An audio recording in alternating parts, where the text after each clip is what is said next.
안녕하십니까. 통박사 조병호입니다. 오늘은 헬라 제국의 시작 부분과 관련해서 델로스 동맹과 코린트 동맹을 중심으로 살펴보겠습니다. 우리가 흔히 쓰는 말 가운데 삼세판이라는 말이 있지 않습니까? 가위바위보를 할 때, 즉 결정할 때 이 가위바위보를 하는데요. 그때 한 번으로는 직성이 풀리지 않고 세 판을 거듭해야 끝날 수 있고 그걸 인정할 수 있다라는 측면에서 우리가 이 삼세판이라는 말을 쓰는데요. 그런데 바로 이 헬라 제국의 이 시작 부분과 관련해서 이 전쟁이 두 가지 전쟁을 기반으로 헬라 제국 이야기를 해야 되는데요. 이 삼세판이 그 안에 들어 있습니다. 즉 페르시아 전쟁도 3차에 걸쳐서 진행됐고 그 다음 펠로폰네소스 전쟁이 있었습니다. 이 전쟁도 사실은 3차에 걸쳐서 했다는 거죠. 물론 이제 좀 더 가서 살펴보겠습니다만 이후에 가서 보면 이 로마가 카르타고와 전쟁을 하는데 일컬어 포에니 전쟁이라고 말하는데 여기에도 들어가 보면 이제 세 번의 전쟁이 있었다라는 사실이죠. 먼저 우리가 이 헬라 제국과 성경과 관련시켜 보면요. 직접적으로 헬라 제국이 성경과 맞물려서 기록된 이야기는 물론 없습니다. 왜냐하면 구약 성경이 페르시아 제국과 더불어서 끝났고 신약 성경이 로마 제국 속에서 기록되기 시작했기 때문이죠. 바로 이 페르시아 제국의 끝과 로마 제국의 이 시작 사이에 헬라 제국이 있었던 것입니다. 그런데 페르시아 제국과 구약 성경은 7권에 연결이 되어 있지 않습니까? 다니엘, 에스라, 느헤미야, 에스더, 학개, 스가랴, 말라기 이렇게 7권이 페르시아 제국을 배경으로 기록되었고요. 이후에 신약 성경 27권 전체는 물론 로마 제국 배경하에 기록되었다라는 사실을 알고 있습니다. 그럼에도 불구하고 우리가 성경과 5대 제국이라고 말하는 가운데 헬라 제국을 끼워 넣는 이유는 이 헬라 제국이 페르시아 제국과 긴밀하게 연결되어 있는 거죠. 한마디로 이 헬라 제국이 페르시아 제국을 무너뜨리고 그 자리를 차지했고요. 이후에 로마 제국은 이 헬라 제국을 무너뜨리고 그 자리를 차지했다라는 거. 이런 표면적 이유뿐만 아니라 이를테면 다니엘서의 제국 변동 예언이나 또 에스겔서의 이 두로성에 관련된 하나님의 말씀이나 이 부분은 헬라 제국과 아주 밀접한 관련이 있기 때문에 우리는 성경과 5대 제국 이런 제목 속에 헬라 제국에 대해서 약 한 3번에 걸쳐서 살펴보는 기회를 갖고자 하는 것입니다. 앞서 말씀드렸듯이 바로 이 3번에 걸친 전쟁을 포함해서 3차례에 걸친 전쟁을 포함해서 이제 페르시아 전쟁이라고 말하지 않습니까? 이 페르시아에서 이 에게해를 건너서 그리스 지역을 송두리째 통치하고자 하는 큰 틀의 기획 의도에서 시도되어진 페르시아 전쟁은 1차는 풍랑을 극복하지 못해서 실패로 끝났고 2차는 바로 아테네의 밀티아데스라는 이 장수가 페르시아의 군인들을 마라톤으로 끌어들여서 페르시아 제국을 무찌름으로 말미암아 실패했고 3차는 바로 밀티아데스에게 훈련받았던 테미스토클레스라는 장수가 바로 페르시아의 이 함대들을 살라미스로 끌어들여서 무찌름으로 말미암아 결국 그리스의 도시국가들이 페르시아를 물리침으로 말미암아 페르시아 전쟁이라 일컬어지는 이 이야기는 그리스의 승리로 끝났다는 사실이죠. 이 거대한 제국을 상대로 해서 결국 3번에 걸친 전쟁에서 승리한 그리스의 도시국가들은 두 가지 마음이 공존했다고 봐야 되겠습니다. 전체 이 도시국가들의 마음 속에 페르시아 제국을 이겼다라는 이 승리감과 안도감, 또 하나의 마음은 혹시 저들이 언제 다시 올지 모른다 라는 불안감이 공존했다고 봐야 될 것입니다. 바로 이 불안감의 문제를 극복하기 위해서 오히려 그리스의 도시국가들은 힘을 합하기로 뜻을 모읍니다.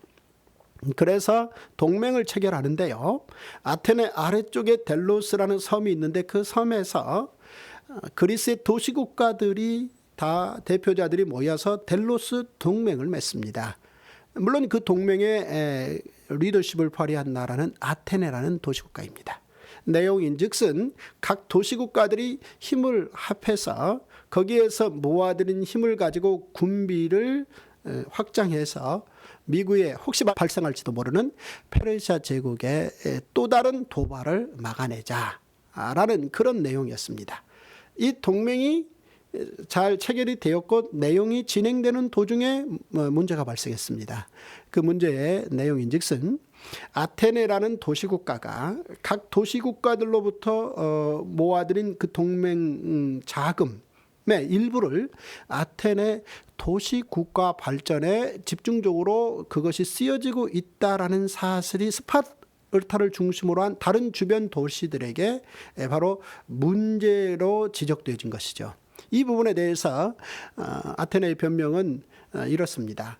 아테네를 강화시키는 것도 이 델로스 동맹의 뜻과 크게 어긋나지 않은 거로 각 도시국가들의 지적들을 시정하지 않고 계속 진행해 가겠다. 바로 이런 뜻을 밝히게 되고 결국 스파르타를 중심으로 한 도시국가들이 이 부분에 대해서 불만을 품게 되었고 이것은 아테네를 중심으로 스파르타를 중심으로 그리스의 도시국가들이 양분화되면서 대립 구조가 발생하고 이제 전쟁이 터지게 된 것이죠. 이후 약 한 27년에 걸쳐서 3번 동안 3차에 걸쳐서 전쟁을 치르는데요.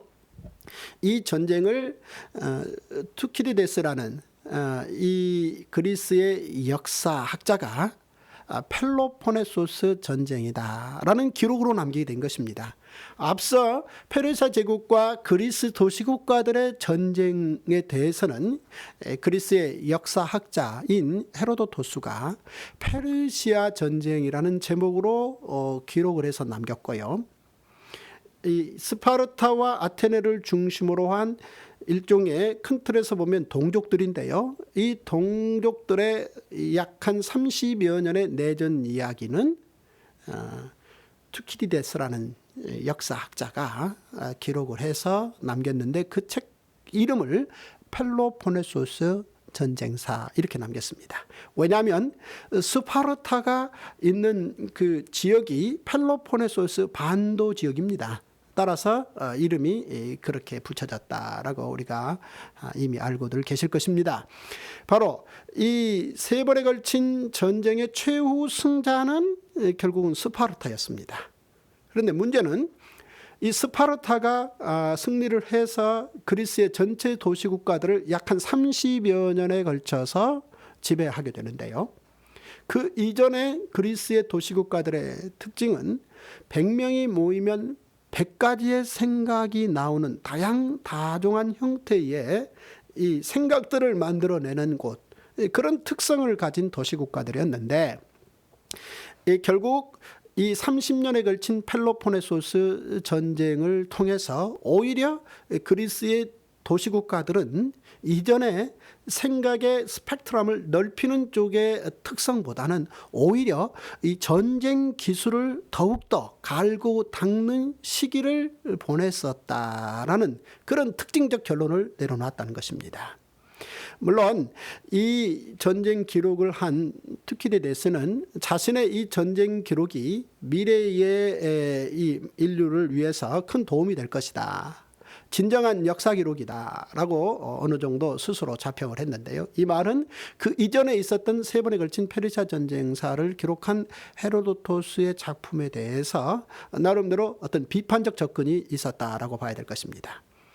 헤로도토스의 페르시아 전쟁은 이 페르시아라는 이 동양 문화와 그리스라는 일종의 이 서양 문화의 이 만남 속에서 전쟁이 진행되어졌는 거로 헤로도토스는 그 전쟁 기록 속에 이 문화와 종교 부분에 대해서 상당한 많은 부분을 기록 속에 넣었습니다. 그러나 이 투키디데스는 이 펠로폰네소스 전쟁을 기록하면서 이미 그들은 동일 문화권의 일종의 기반을 둔 민족 분단 전쟁인지라 그 전쟁 기록으로 들어가 보면 그 내용인즉슨 이 전쟁이라는 게 어떤 것인지 굉장히 이성적으로 다루는, 그래서 그런 면에서 전쟁 이야기를 최초로 이성적으로 본격적으로 역사물로 기록한 책이다, 이렇게 평가를 지금까지 받고 있습니다. 이 말을 다시 역설로 바꿔놓으면 그만큼 그리스의 도시국가들은 사실 이전의 특성보다는 이제 이 전쟁이라는 측면에 좀 더 강화된 성격을 띤 도시국가들로 바뀌었다는 것입니다. 바로 이런 그리스의 이 도시국가들이 30여 년 동안 스파르타가 지배를 했고 지배를 종료했는데 그 평가는 이렇습니다. 스파르타가 30년 동안 그리스 도시국가를 지배하고 남긴 말은 스파르타식이라는 말만 남겼다라는 이야기이지요.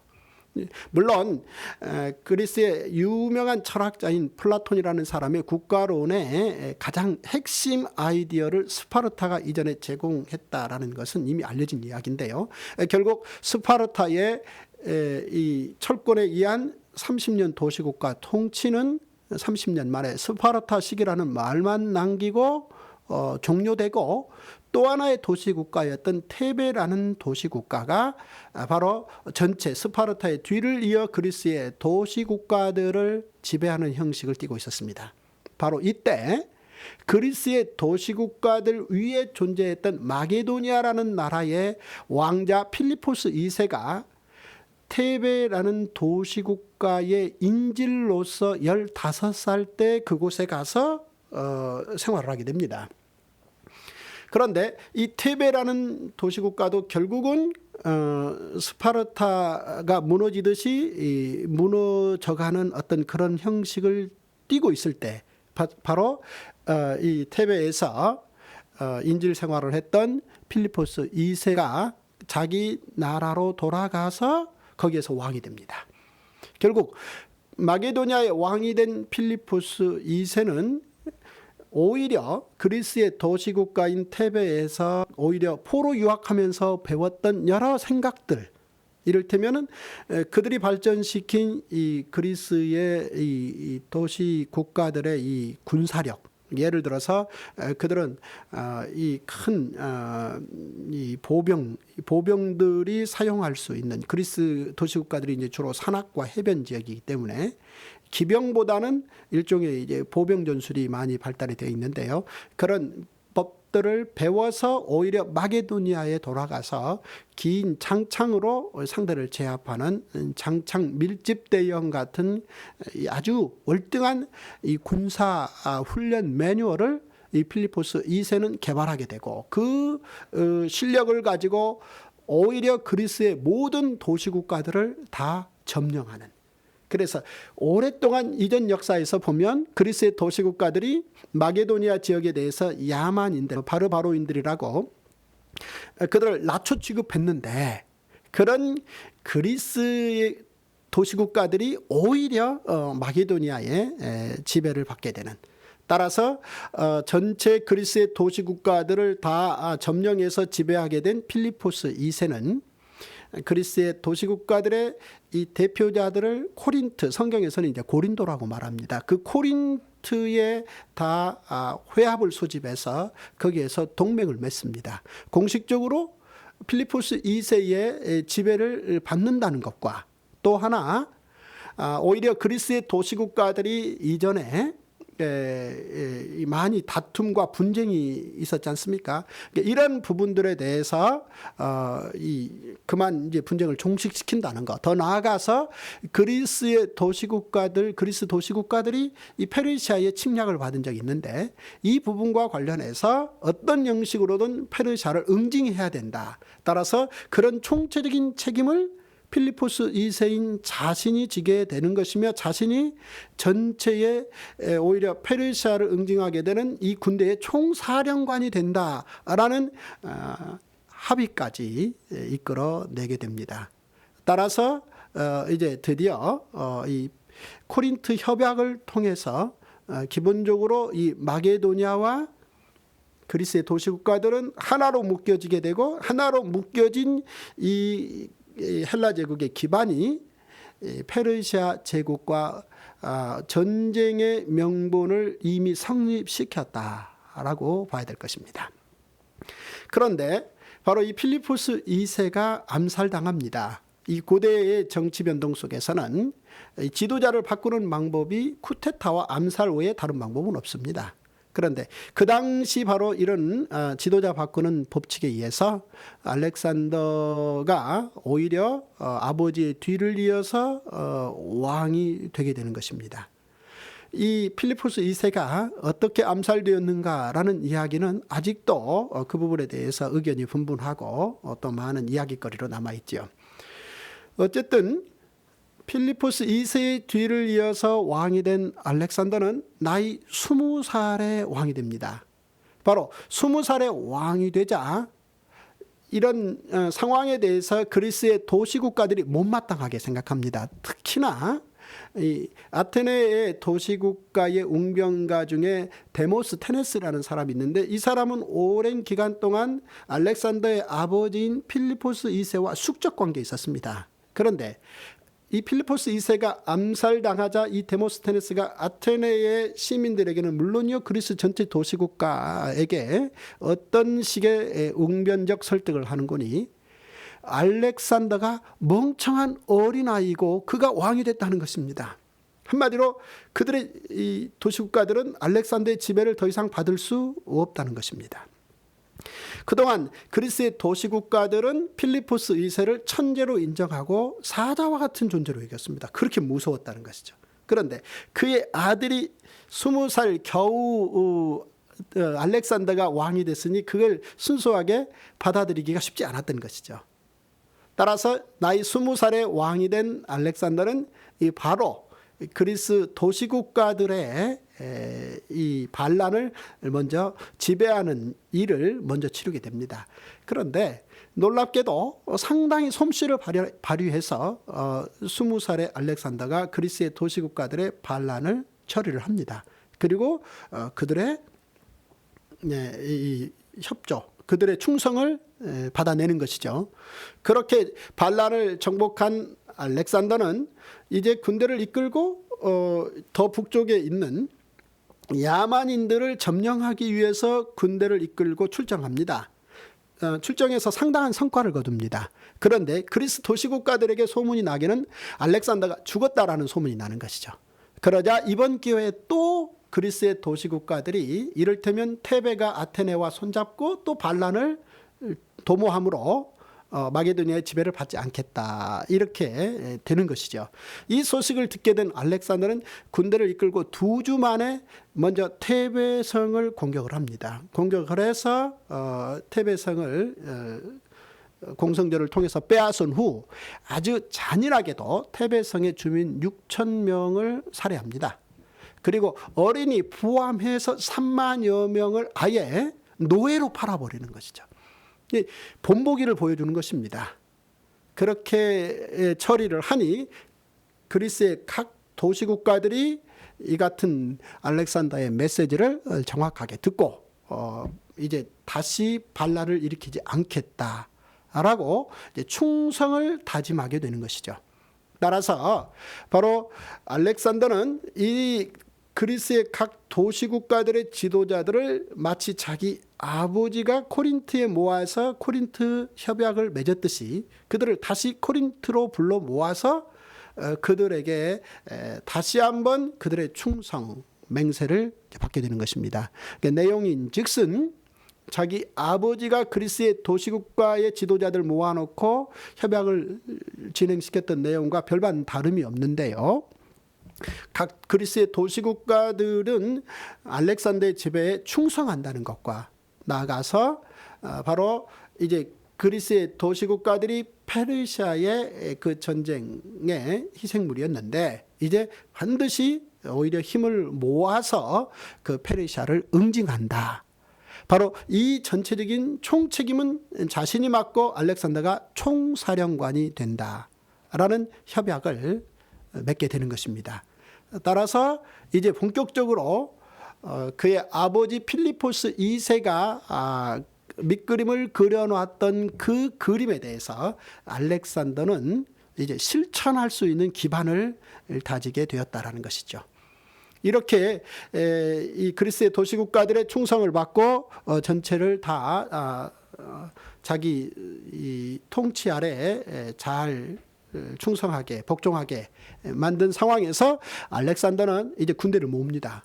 이제 군대를 모으는데 그 군대가 사실 많지 않습니다. 마게도니아 군인들 약 한 4만여 명이 채 되지 않습니다. 거기에 협조하는 용병들이 좀 있긴 하죠. 물론 그리스의 도시국가들이 전폭적인 지원을 하거나 그런 건 없습니다. 그런데 그 정도의 내용을 가지고 이 알렉산더는 드디어 페르시아 점령이라는, 그러니까 그 명분인즉슨 사실 이전에 페르시아 전쟁에 대해서 안갚음을 하는 것이죠. 그러니까 페르시아가 그리스를 침략했기 때문에 이 부분에 대해서 이제 복수를 한다. 이 부분에 대해서 응징을 한다.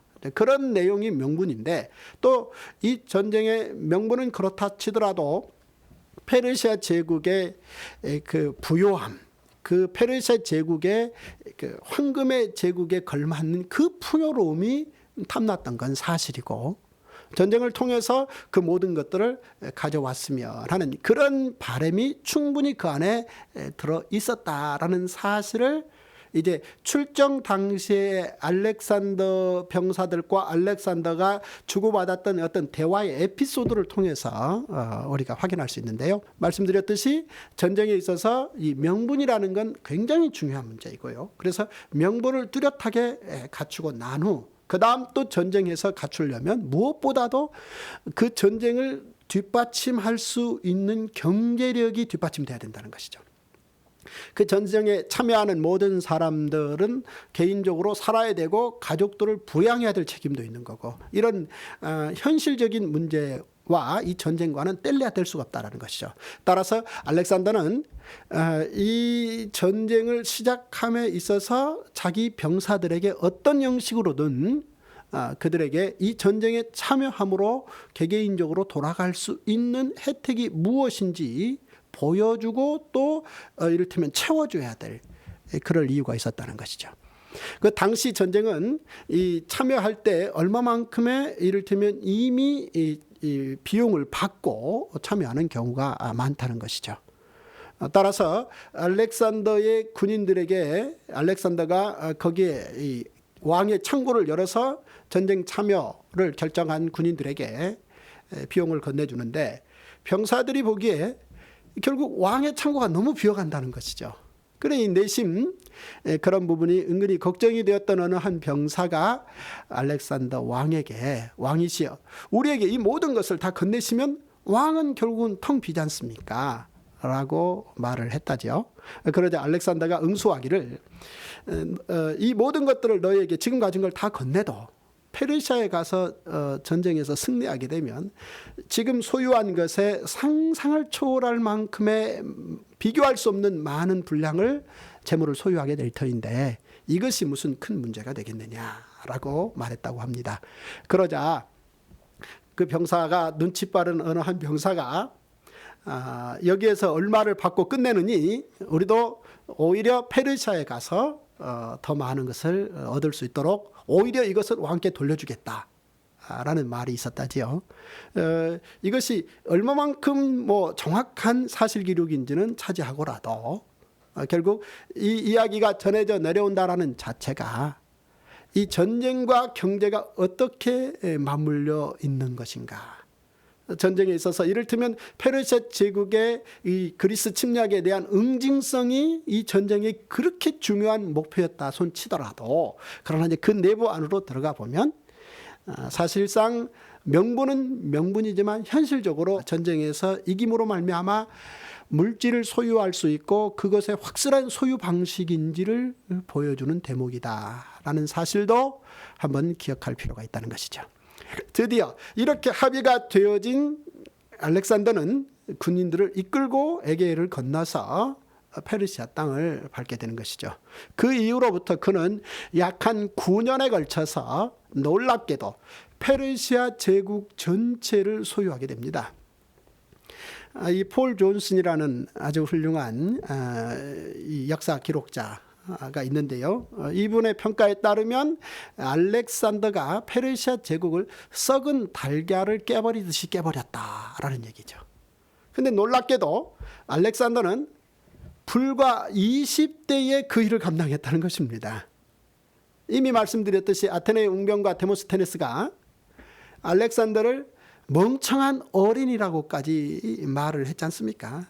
경험 많고 이를테면 민족과 국가를 이끌어본 아주 월등한 경험을 가진 또 지식을 가진 어른들 입장에서는 20살의 아이가 뭐를 할 수 있을까라는 측면에서 사실은 얕잡아 보이기 마련이겠죠. 하지만 알렉산더의 경우는 일단 천재 아버지를 두었다는 것이죠. 즉 군사 천재 아버지를 두었다는 것이죠. 역사에 보면 제가 이 강의의 이 초반에 말씀드린 적이 있습니다만 이 군사 천재의 아버지를 둔 두 아들이 있다는 것이죠. 한 사람은 솔로몬이고 한 사람은 알렉산더라는 겁니다. 다시 말해서 이 다윗과 필리포스 2세는 역사 속에서 군사 천재라는 평가를 받고 있었습니다. 다윗이 어느 정도 군사 천재였는지는 뭐 지금 우리가 세계 일반인들이 다 아는 이야기 아니겠습니까? 이 다윗이 골리앗과 싸운다라는 것은 싸워서 이긴다라는 것은 조건상 불가능합니다. 그런데 그 불가능한 싸움을 사실은 아주 돌발적 아이디어 그리고 상상할 수 없는 그 용기를 가지고 물론 성경에서는 이제 믿음이고 하나님의 영광이 들어있지만 가지고 그 골리앗을 무너뜨려서 이겼다는 거지 않습니까? 따라서 3000년이 지난 지금도 이 승부세계에서 어떤 이야기가 오갈 때 다윗과 골리앗 이야기가 빼놓을 수 없는 이야기지 않습니까? 이제 그만큼 다윗은 적어도 전쟁의 천재라는 거죠. 싸움의 천재라는 겁니다. 곰과 싸워서 이기고 사자와 싸워서 이기고 얼마나 많은 싸움에서 이겼는지 한마디로 군사 천재였다. 이후에 다윗이 세월이 많이 지난 후 왕이 되고 그는 예루살렘의 성전을 건축하고 싶은 놀라운 소망을 갖게 되었고 하나님 앞에 그 소망을 아뢰는 일이 있지 않습니까?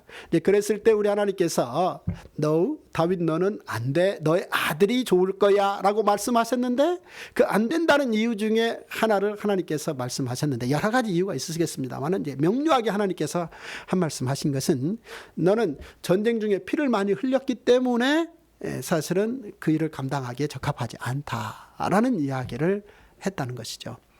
다시 말해서 워낙 다윗이 군사 천재로서 용맹을 국가 내부에서는 물론이고 국외적으로도 놀라운 명성을 가지고 있었는지라 그런 다윗이 어떤 건물을 짓는다고 했을 때 주변에 많은 나라의 왕들이 자발적으로 그 건물의 어떤 지어지는 본래적 목적의 충실성을 가지고 거기에 기여하기보다는 힘세고 무서운 아주 싸움에 능한 이 천재적인 군사의 왕이 건축을 하니까 잘 보이기 위해서 거기에 많은 굴복성 어떤 조공을 바칠 가능성이 있는지라 그렇게 만들어질 성전은 아니라는 것이죠. 이제 그만큼 그 이야기를 이제 다른 각도에서 보면 다윗은 군사 천재였다는 것입니다. 그런 군사 천재의 아들 솔로몬이 나이 20살의 왕이 됐다는 거죠. 나이 20살의 왕이 되어서 오히려 20대 7년 동안 세계 역사에 남을 만한 일을 했다는 것이죠. 즉 성전을 건축했다는 것이죠. 이 성전이라는 이 건물은 지금 남아있지는 않습니다만은 그렇게 큰 건물이 아닙니다.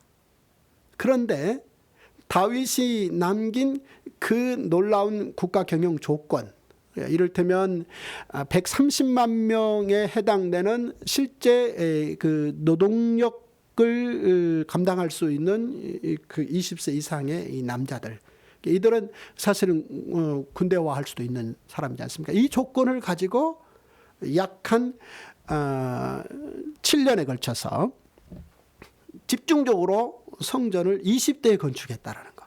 그런데 이후 세월이 많이 지나고 다윗과 같은 정도의 명성은 아니지만 그래도 군사천재로 놀라운 명성을 남긴, 사실 그리스의 도시국가들을 점령했다. 스파르타를 이겼다.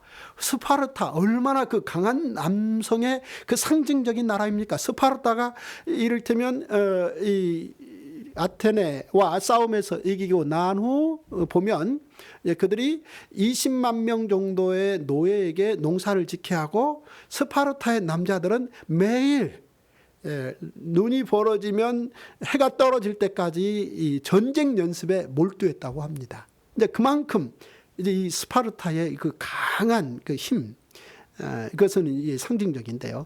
그런 스파르타가 있는 도시국가 아테네 하면은 얼마나 놀랍습니까? 사실은 그들의 이 사상이라는 게 지금도 얼마만큼의 그 흔적들이 고스란히 남아 있을 만큼 대단하지 않습니까? 그런 도시국가들을 오히려 필리포스 2세가 포로로 끌려 청소년기에 끌려왔다가 거기에서 배우고 익혀서 그것을 더 발전시켜서 그런 도시국가들을 그 오랜 시간에 야만인들이라는 취급을 받던 시기를 넘어서서 점령했다라는 것은 필리포스 2세가 진정한 군사 천재로 그들 사이에서 평가받는 건 그럴만하다라는 생각을 해볼 수 있지 않겠습니까? 그런데 바로 그 아들로 알렉산더가 나이 20살에 왕이 됐다는 것이죠. 그런데 이 다윗이 솔로몬에게 준 이 국가 경영의 이 권력의 목적성, 즉 통치의 목적성이죠. 이것과 그다음 우리가 이 두 번에 걸친 이 코린트 동맹을 통해서 이미 확인해 봤습니다만, 이 필리포스 2세의 이 제국 통치 목표를 물려받은 알렉산더는 드디어 20대에 불과 30도 되기 전에 그 거대한 제국 페르시아 전체를 다 가지게 됐다라는 것. 물론 다음 시간에 좀 더 살펴보겠습니다만은 이수스 전투, 가우가멜라 전투 이런 전투들을 통해서 끊임없이 이 공격의 공성전을 성공해서 결국은 20대의 페르시아 제국을 포함한 헬라 제국, 이것은 다시 말하면 이 일컬어 우리가 서양이라 일컬어지는 이 그리스 마게도니아 지역과 페르시아 제국 전체와 그다음 더 나아가서 인도 인근까지 점령을 하게 되는, 말 그대로 동서제국을 하나로 최초로 묶어내는 그런 역할을 20대에 감당했다라는 사실인 것이죠. 이 알렉산더의 20대와 솔로몬의 20대에 대해서 우리는 이제 그들의 아버지 그리고 이를테면 이제 이 국가 경영 이제 이런 부분과 관련해서 살펴봤습니다. 헬라 제국이 페르시아 제국을 어떤 형식으로든 이어받았고 그리고 결국은 로마 제국에 연결해서 로마 제국에 막대한 영향을 미쳤다. 그래서 결국은 이 로마를 말할 때 그리스 라틴 문명이라고까지 말을 합니다. 이것이 이제 신약 성경의 기록과 아주 상당한 밀접성을 가지고 있기 때문에 이제 우리가 이렇게 헬라 제국을 살펴보는데요. 이 그리스라는 도시국가, 그러니까 이들이 도시국가 형태를 띠고 상당히 오랜 시간 존재를 했는데요. 이 그리스라는 도시국가는 이 페르시아와 전쟁에서 이기고 델로스 동맹을 맺었다고 말씀드렸지 않습니까? 그런데 이 그리스라는 도시국가가 그 거대한 페르시아 제국은 이겨놓고 오히려 오랫동안 그들이 스스로 낮춰보고 무시했던 마게도니아라는 야만 국가에게는 져서 이 코린트 동맹을 맺게 되었다. 이 코린트 동맹이 기본적으로 결국은 헬라 제국을 시작하게 된 출발점이었다라는 내용을 살펴봤고요. 이제 다음 시간에는 바로 알렉산더가 어떻게 두로성을 비롯해서 몇몇 전투를 성공적으로 이끌어가는가, 그것이 결국은 어떤 역사적 의미가 있는가라는 부분에 대해서 살펴보는 시간을 갖겠습니다. 오늘 여기까지입니다.